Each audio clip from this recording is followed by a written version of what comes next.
Let's go. İlk olarak kurulum dosyalarını temin etmek için costakank.com web sitesine giriş yaptım.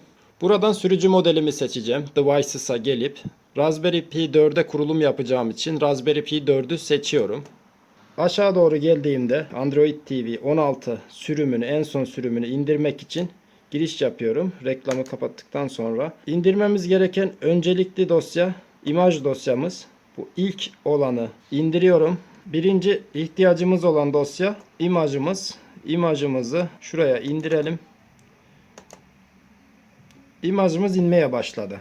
İmaj dosyamız yeni sekmede inerken diğer indireceğimiz dosyalara bakalım. Aşağı doğru geliyorum. Şimdi bu kurulumu yaptığımızda diskin tamamını görmeyecek. Disk genişletmesi yapmamız için Costakank Resize zip dosyamızı indiriyorum.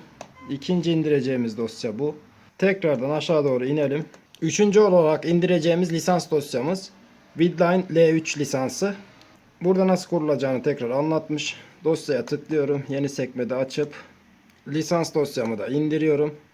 Dördüncü olarak ve son indireceğimiz dosya bizim ihtiyacımız olan Google uygulamaları. Burada Mint the Gaps 16.0 ARM TV olan bu dosyayı indiriyorum. 240 MB'lık bir dosya download diyorum. Bunu da kaydettiğimde ihtiyacımız olan tüm dosyaları indirmiş oluyoruz. İndirmeleri tamamladık. Tüm indirmeleri tamamladığımızda elimizde böyle 4 tane bir dosya oluyor. Şimdi kuruluma geçelim. Böyle bir SD karta kurulum yapacağım. Kartımı bir açayım. Kartımızı taktım. Şimdi ben imajı yazdırmak için Balayaçır kullanacağım. Yazdıracağım dosyayı seçiyorum buradan. İmaj dosyamı seçtim. Aç diyorum. SD kart kendisi seçildi. Şöyle bakalım. Ve flash diyorum. Kurulumun bitmesini bekliyorum. Bu yazarken diğer dosyalara da flash belleğimizi atalım. İmaj yazma işlemimiz tamamlandı. USB belleğimize diğer 3 dosyayı attık. Dosya yenilandırmamız için bu dosya. Disk boyutlandırmamız için bu dosya. Widline L3 lisansımız ve Google uygulamalarımız flash diskte. Flash diskimi çıkarıyorum.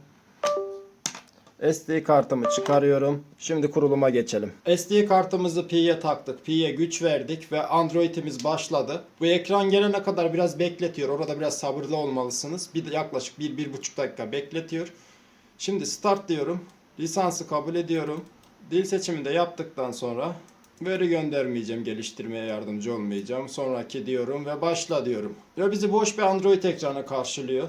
Şimdi bu aşamada yapmamız gereken bazı işlemler var. Hemen ayarlara giriyorum. Ayarlardan sisteme giriyorum. Buton kısmından geliştirilmiş reseti, Advantage Restart'ı açıyorum ve geri diyorum. Hakkında kısmından Android derlemesine 5 defa bastığım zaman geliştirici moduna geçiyorum.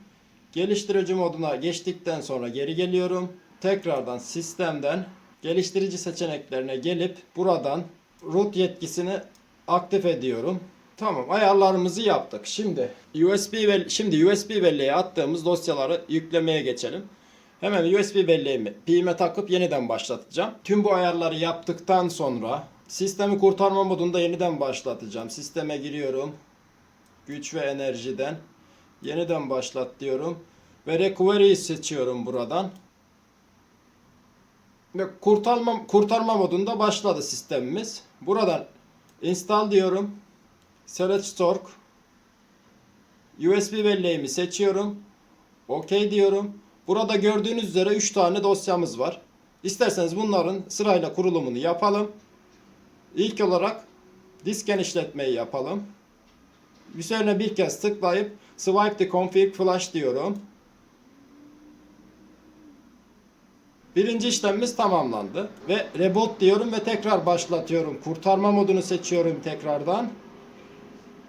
Kurtarma modunda yeniden başlıyor. Aynı işlemi diğer dosya içinde yapacağım. Şimdi lisans kurulumunu yapalım buradan. Swipe the Config Flash.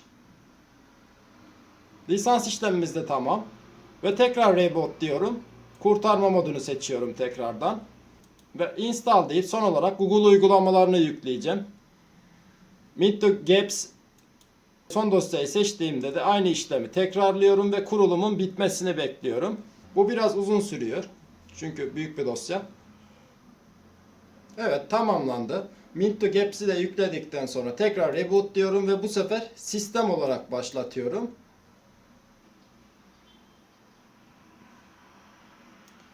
Hizmet şartlarını kabul etmem gerekiyor. Hiçbirine izin vermiyorum. Ve kabul et diyorum. Siz izin verebilirsiniz.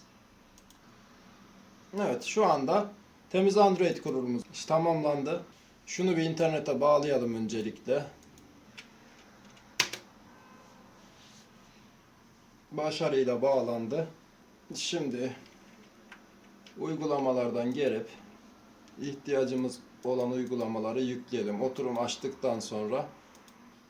açtıktan sonra buradan istediğimiz Android uygulamasını yükleyerek kullanmaya başlayabiliriz. Hayırlı uğurlu olsun. Kurulumumuz bu kadardı. Şuradan YouTube'u da yükleyelim bakalım. Vakit ayırdığınız için teşekkür ederim.